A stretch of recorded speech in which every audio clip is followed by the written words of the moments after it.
At 9:30, we had UNLV, who's 1-0. Trump Sam Houston, who's 0-1. UNLV favored by 10.5 points on CBS Sports Network. Anthony Calandria last week went 15-21, threw for 195 yards, 1 touchdown, 0 interceptions. Jaden Thomas had 10 catches for 147 yards and 3 touchdowns. And Jaden Bradley had 6 catches for 131 yards. Hunter Watson went 19-30, threw for 209 yards, 0 touchdowns, 1 interception. Also led his team on the ground, 14 carries for 91 yards and a touchdown. Elijah Green had 7 catches for 61 yards. These two teams have never played. Both these teams are coming off very interesting week zeros, to say the very least. We'll start with Sam Houston. That game was close in the first half, and then Western Kentucky ran away with it. And we'll talk about Western Kentucky a little bit later, but Western Kentucky looked like a team that could legitimately vie for a college football playoff spot for Group of 5 rep. If the quarterback, McIver, plays as well as he did in the Sam Houston game, I don't see a reason why Western Kentucky can't go 11-1. Their only loss being to LSU, win the conference championship, and maybe go to the college football playoff. It'll be really interesting. Again, 11-1, you're leaving your... It'll be really interesting to see if that can happen. I would say that there's only 2 games on Western Kentucky's schedule that I think are going to be pretty hard. I think Western Kentucky has a very doable schedule this year.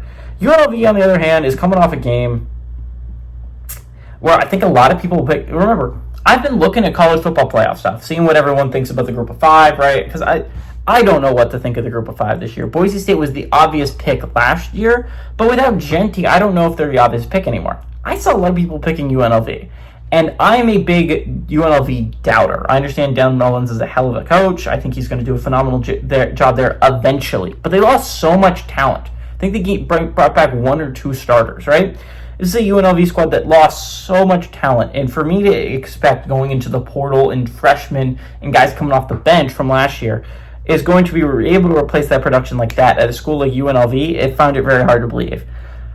My belief kind of came true last week against Idaho State. They had a tough time closing out Idaho State. Idaho State, I think, had the lead in the 4th at one point. It looked like Idaho State could beat UNLV. And considering they were like 35.5-point dogs, that was insane heading into the day. It honestly ended up being one of the better games of week 0. You're talking about top 3. Maybe Kansas State, Iowa State was a thriller, and Stanford, Hawaii was also a thriller. So I understand why those have more national attention. But Idaho State, UNLV was a hell of a football game last week, and it shouldn't have been, right? UNLV should have been the much better team, and they weren't.